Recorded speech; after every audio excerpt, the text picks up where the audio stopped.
Olha, turma, um dos temas principais desse podcast é o quê? Amizade. Não é? A gente sempre fala sobre amigas e a beleza das amizades que fazem a gente mudar dentro do conforto da nossa casa, né? É, eu adoro ter muitas amigas, porque cada uma vem aqui e, sei lá, tempera o feijão de uma maneira diferente, tempera a salada de uma maneira diferente, prepara o café de uma maneira diferente. E eu fico vendo a vida na mesma perspectiva, só que de formas diferentes. E eu acho muito interessante a forma como as amizades são capazes de nos mudar no conforto do nosso lar, no conforto das nossas certezas. Claro que isso é uma metáfora. Mas tem dois amigos aqui que fizeram isso por mim, mas só no último ano, porque eu sempre tive muita dificuldade em entender Deleuze e Guattari, sempre foi uma coisa muito cética pra mim, entender filosofia como um todo, Heidegger e traga aqui Foucault. Eu achava que era uma coisa rígida. E como eu fui estúpida, porque a ideia principal dos dois é o oposto completo dessa ordem na vida, né? Que engraçado. Mas vamos lá. O Deleuze e Guattari foram dois amigos na França, na década de 70, que causaram muita polêmica. Inclusive uma amizade que pra mim era uma coisa óbvia, mas na época foi super polêmico também, porque não é que não fazia muito sentido, mas o Deleuze é um filósofo francês e o Guattari era um psicanalista, um ativista político. Quando eles se juntam, eu acho que ficou aquele clima do o que eles têm tanto para falar, basicamente.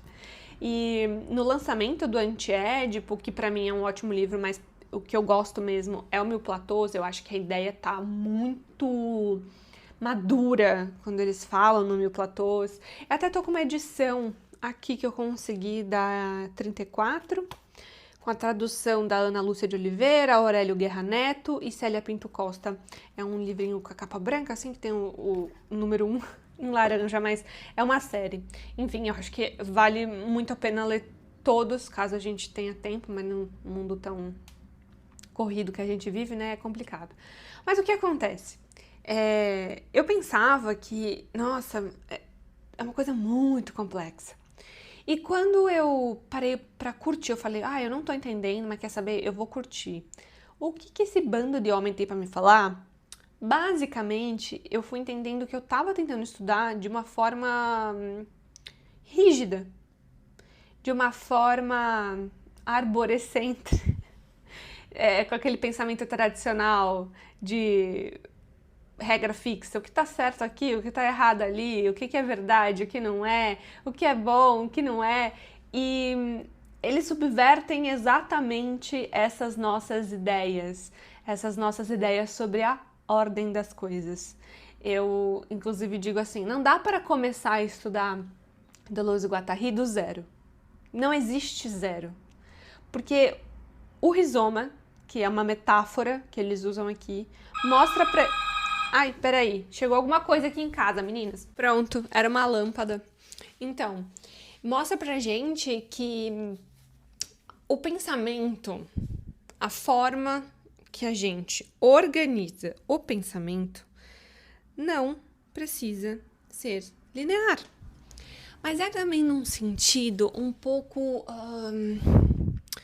Não é que é simples. Eu não gosto também dessa onda agora que a gente tá vivendo na academia e nos estudos, de que tudo tem que ser simplificado, de que uma boa teoria é simples, vamos deixar Aristóteles super fácil. Porque, por um lado, eu entendo que a gente precisa, primeiramente, entender dos assuntos e das coisas que a gente estuda, mas por outro, eu fico assim, até que ponto a gente também tá se tornando um pouco preguiçoso, porque hoje em dia a informação tá cada vez mais fácil, enfim. Isso é um papo para um outro vídeo, não, para um outro episódio. Mas eu acho que o que eles mais querem mostrar pra gente é uma crítica a sistemas escolares, a classificações científicas, a genealogias da história, porque As estruturas lineares das quais a sociedade está acostumada, essa coisa de a ordem vem de cima e que existe um centro que organiza todo o resto, pode fazer com que a gente não alcance de fato a potência da nossa criatividade. Então, um rizoma, que é um termo usado da botânica, propõe as conexões de maneira horizontal, descentralizadas, numa multiplicidade. Vocês já viram uma batata plantada? Eu adoro os assuntos desse podcast aqui. É sempre uma coisa mais aleatória do que a outra. Mas a batata plantada é um tipo de caule. Ela não tem raiz como uma árvore, por exemplo. Nesse caule tem uma energia. E essa energia, ela se espalha pelo solo. Possui, por exemplo, nós. E aí, nesses nós, a gente tem novos ramos, novas batatas, enfim, além das raízes, né? Então, ela serviria aqui pra gente como uma espécie de reprodução. Quando eles olham pra plantação, vamos dizer assim, não especificamente da batata, é meme isso aqui, mas quando eles olham pra questão do rizoma e para a diferença de uma raiz, por exemplo, eles percebem, então, que o pensamento ele poderia ser mais visto dessa forma do que daquela maneira anterior e quadrada. Então, eu acho que isso funciona, porque se a gente parar para pensar nos nossos sistemas escolares, né, a gente separa tudo em blocos. Só que o conhecimento, ele não é linear.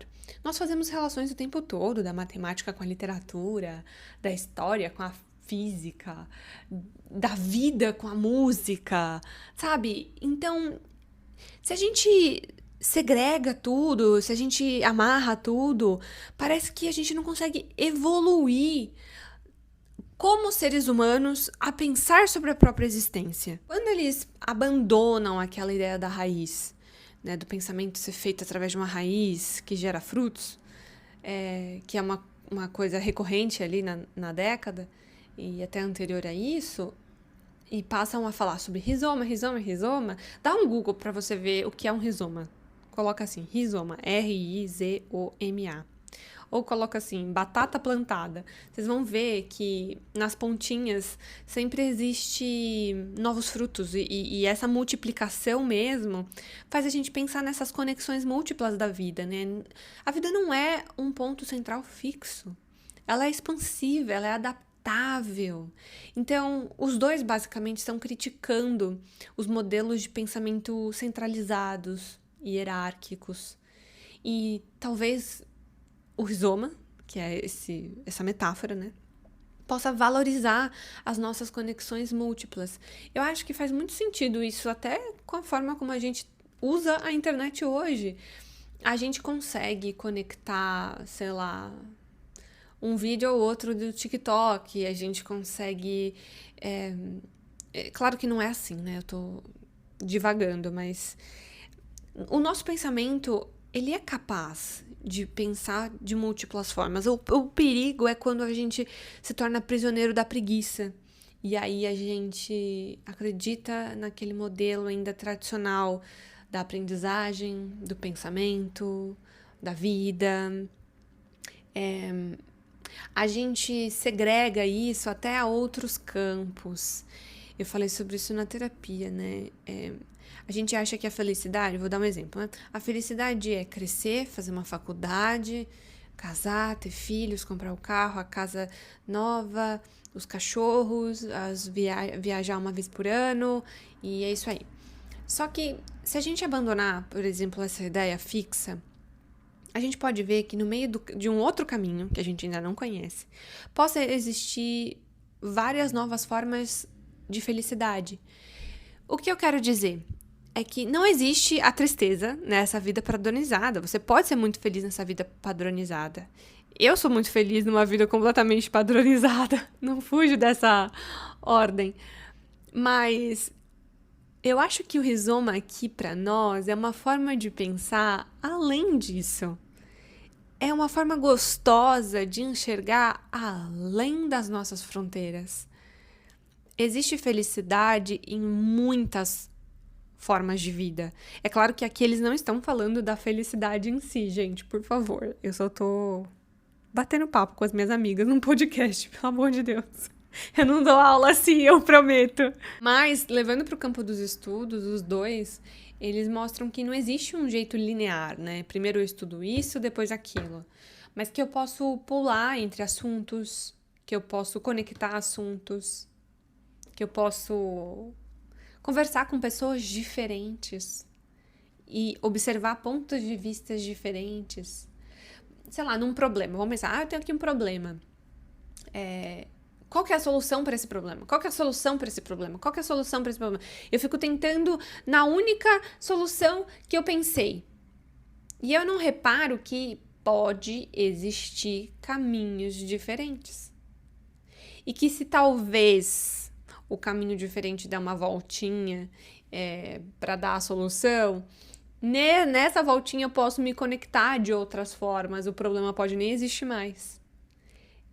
É a mudança, essa infinitamente mais, eu acho que a vida é infinitamente mais. É claro que eu tô brincando aqui, a teoria deles realmente é muito mais complexa e eles falam sobre o tema de uma maneira muito, eu acho que é gostosa. Vamos ler a primeira página do Mil Platôs? Nossa, eu tenho certeza que o pessoal da filosofia vai vir me bater. Gente, eu sou só uma estudante de literatura. Isso aqui é uma brincadeira, tá? Então, a primeira página do Mil Platôs. Escrevemos o anti-Édipo a dois. Como cada um de nós era vários, já era muita gente. Utilizamos tudo o que nos aproximava, o mais próximo e o mais distante. Distribuímos hábeis pseudônimos para dissimular. Por que preservamos nossos nomes? Porque eles não tinham assinado, né, com Deleuze-Guattari. Por hábito, exclusivamente por hábito, para passarmos despercebidos, para tornar imperceptível não a nós mesmos, mas o que nos faz agir, experimentar ou pensar. E, finalmente, porque é agradável falar como todo mundo e dizer o sol nasce quando todo mundo sabe que essa é apenas uma maneira de falar. Não chega ao ponto em que não se diz mais eu, mas ao ponto em que já não tem qualquer importância dizer ou não dizer eu. Nós somos mais nós mesmos, não somos mais nós mesmos. Cada um reconhecerá o seu. Fomos ajudados, aspirados, multiplicados. Então agora, né, eles começam o Mil Platôs. Fala se não é legal.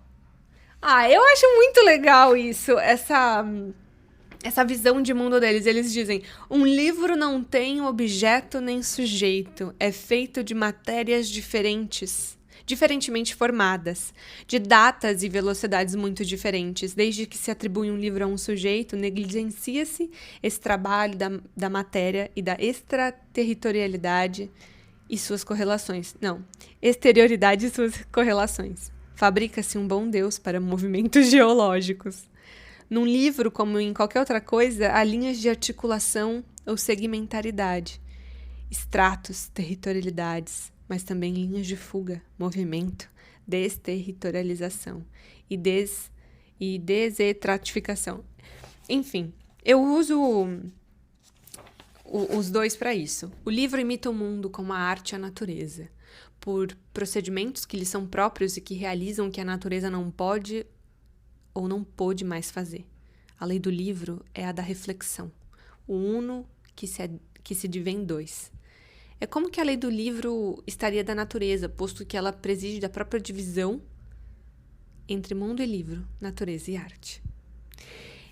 Eu gosto muito da forma como eles falam sobre a desterritorialização, mas principalmente de como eles falam da raiz, do saber, do livro, do que acontece, dos ideais, dos pressupostos, de nós, diferente do rizoma, a forma como eles questionam a própria teoria, a forma como eles pensam.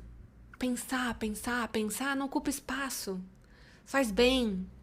Então, aqui atrás, um rizoma não começa nem conclui. Ele se encontra sempre no meio, entre as coisas. Interser, intermeso. A árvore é filiação, mas o rizoma é aliança, unicamente aliança. A árvore impõe um verbo ser, mas o rizoma tem como tecido a conjunção i. Porque ele tem, né, o caule, né, ele não tem um fim.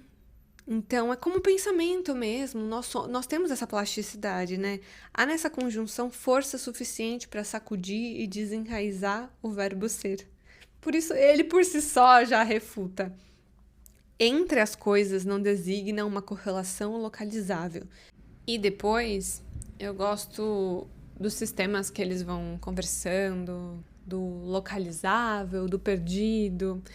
É uma teoria, são teorias muito, muito grandes e é claro que eu não estou aprofundando aqui o assunto, mas eu acho que o que eu mais queria dizer é que às vezes a gente também coloca o Platôs, o Antiédipo enfim, a academia num plano do sacro imaculado que chega para nós apenas nas pesquisas. Mas para e pensa, se não faz sentido a gente ver a vida também por essa lógica. Na verdade, a intenção deles é que a gente visse a vida por essa lógica e não tanto pela análise acadêmica. É claro, a formação do pensamento crítico, óbvio, mas às vezes eu sinto que a gente deixa o pensamento crítico dentro da academia e não leva ele para a vida. Haja vista que nós estudamos todos esses filósofos dessa maneira, sem linkar um no outro, sem conversar um com o outro, com aquele peso de um conhecimento que fica até num ponto, eu não sei, eu posso dizer elitista, sendo que a ideia aqui era entrepor, era interligar, era nos fazer mudar de direção, voltar, ir para o início de novo, ou talvez não começar do início, começar do final, começar do meio.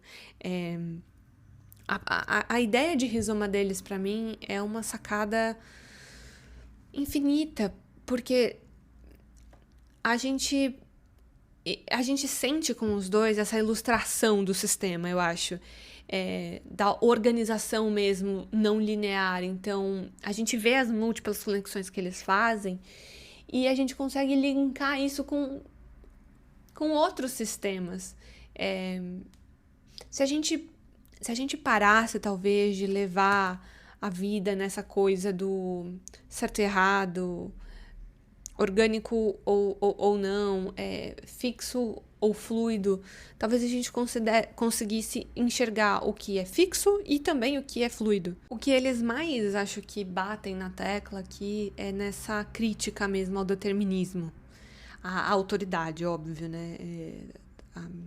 Essa coisa da ordem vem de cima e quem dita essas ordens e quem faz as coisas, eles são extremamente políticos nisso, concordo com gênero, número e grau. Eu acho que existe uma vida antes de ler Platôs e uma vida depois, como existe uma vida antes de ler Grande Sertão Veredas e uma vida depois de ler Grande Sertão Veredas. Na orelha aqui do livro está escrito assim: o que é Platôs? Como se organiza?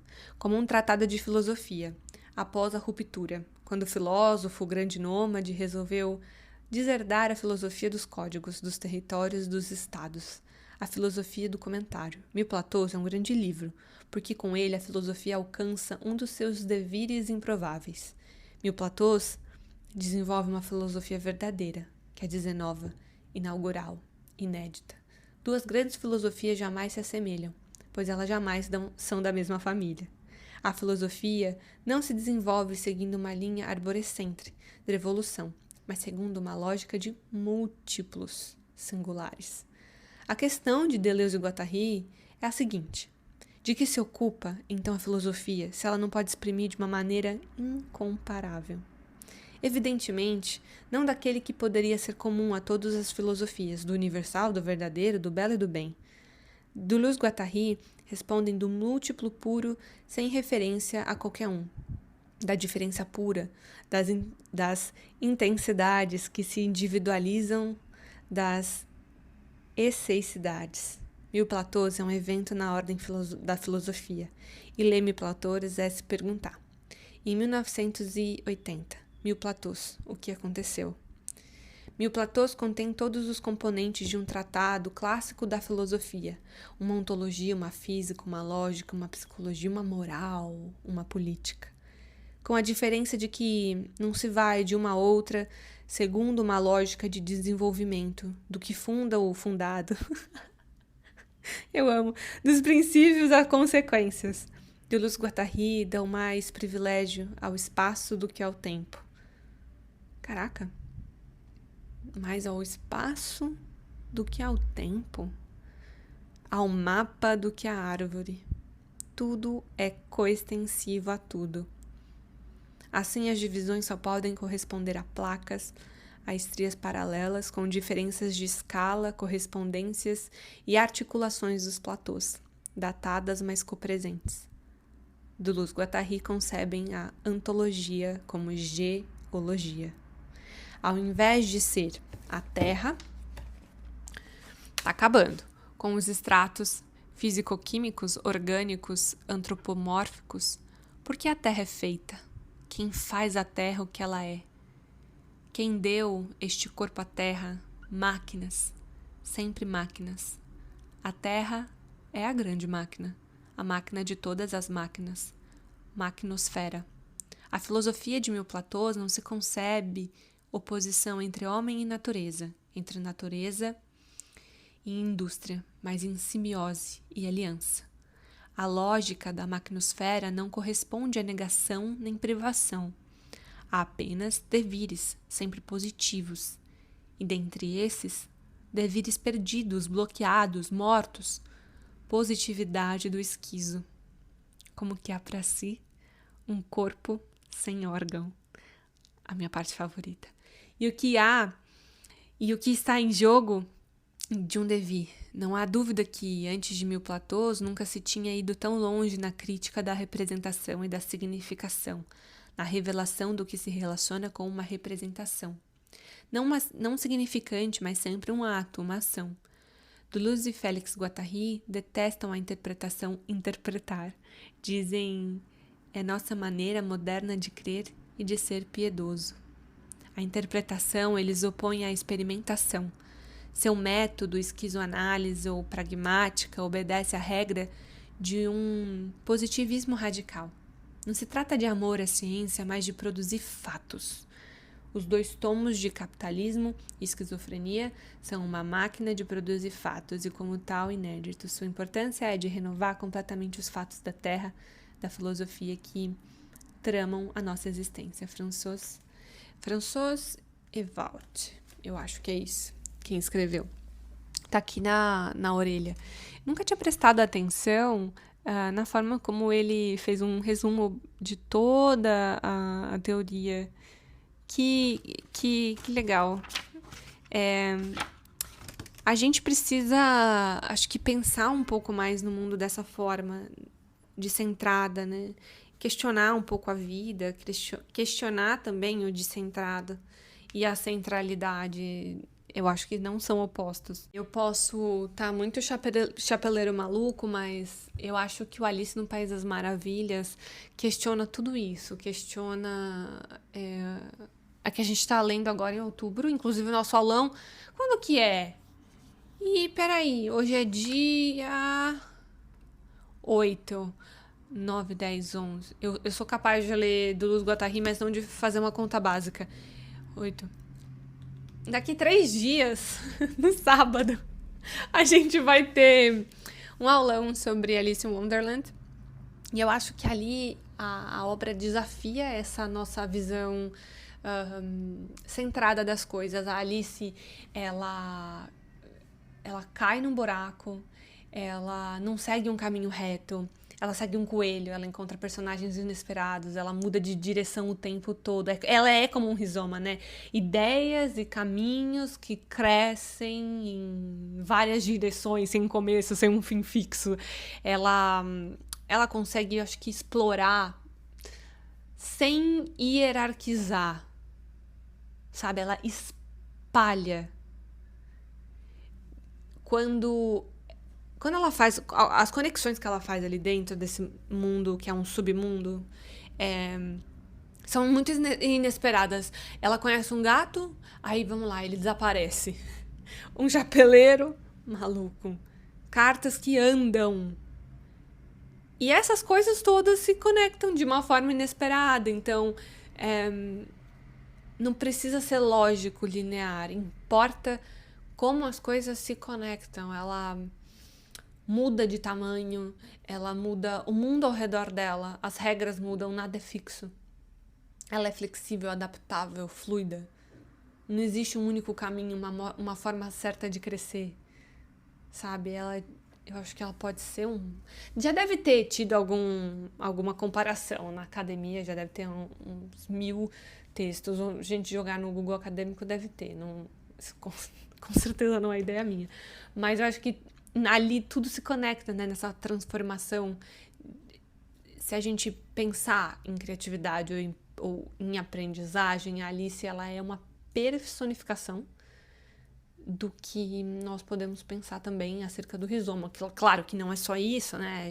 A teoria dos dois é infinita e é extremamente maior do que isso. Eles, inclusive, vão de contramão com Freud, né? Que o Freud ele vê o desejo como algo reprimido. Aí eles vão dizer que o capitalismo canaliza o desejo para o consumo e para a produção, criando necessidades artificiais. Isso aí, bom, você pode ler no Antiédipo, aqui também no Mil Platôs, mas é como se a gente fosse, ao longo da vida, querer as coisas também, não porque a gente precisa, mas porque o sistema faz a gente desejar. Então, essa questão da estrutura hierárquica que eu também tô falando, não é só sobre o mundo, o pensamento, vamos estudar além das caixinhas, né? Aqui é uma crítica sólida, real, né? Então eles até dizem uma coisa meio assim, o capitalismo estrangula a criatividade, a conexão múltipla, porque exige essa coisa conforme, essa organização linear. Pera, que senão vão me bater se eu não falar sobre isso. Eles falam muito sobre a codificação. A codificação, a produção, o trabalho e a transformação do mundo todo em mercadorias. Então, assim, não é só sobre o que eu tô falando aqui no início do episódio, né? Basicamente tudo vira dinheiro, controle, lógica, e as pessoas acabam perdendo essa capacidade mesmo de criar fluxos livres por conta desses empecilhos, né? Então, é como se a gente inventasse novos caminhos e novas formas de viver. E aí não pudesse, para não quebrar essa lógica capitalista, né? Então, enfim, a teoria é muito mais profunda, eu não vou conseguir falar isso num episódio de 25 minutos, mas a crítica deles é essa questão também disso, né? Da domesticação do desejo, ao invés, sei lá, das pessoas poderem ser livres para conectar e para deixar a vida ser potencialmente produtiva, não a palavra produtiva aqui não se encaixa, mas não deixar a vida ser livre mesmo, né? Então, eles vão falar sobre economia, sobre criatividade, mercadoria, função. Tô folheando aqui, mas é muito mais do que tudo que a gente conversou aqui, é óbvio, né? Isso aqui é bem informal. Mas é isso, turma. Eu vou convidar vocês então para participar da nossa oficina de Alice in Wonderland e para vocês também verem o Deleuze-Guattari, claro, com olhos da crítica, mas também com esses olhos de isso aqui é possível, isso aqui é interessante, isso aqui é real para mim, para os devidos fins, enfim. Até rimou aqui o final. Eu vou dar uma dica para vocês pesquisarem assim, ó. Primeiro o que é rizoma. Primeiro pesquisa assim, quem foi Deleuze, a pronúncia francesa. Guattari, depois sobre a amizade dos dois, depois sobre rizoma, depois sobre desterritorialização, depois sobre as visões, sobre a crítica que eles fazem ao Freud. Tem muitos pontos aqui de informação que a gente pode deixar em aberto também. Eu posso até trazer num episódio mais sério ou fazer um vídeo no canal. Enfim, lembrando que eu não sou da filosofia, tem, sei lá, milhares de vídeos já no YouTube de filósofos mesmo, doutores em filosofia, falando do assunto. Vocês vão ver que é completamente diferente do que o que eu tô falando aqui, que eu acabei trazendo de uma maneira bem soft, mas são teorias maravilhosas. Eu só queria que isso aqui fosse não é nem a porta de entrada, né? Isso aqui é a mão na maçaneta para virar a maçaneta para abrir a porta. E, enfim, entrem aí e pro pessoal que já estuda, comenta aqui os devidos fins, as devidas colocações, as complementações, as contradições. Vamos conversando. Beijinhos!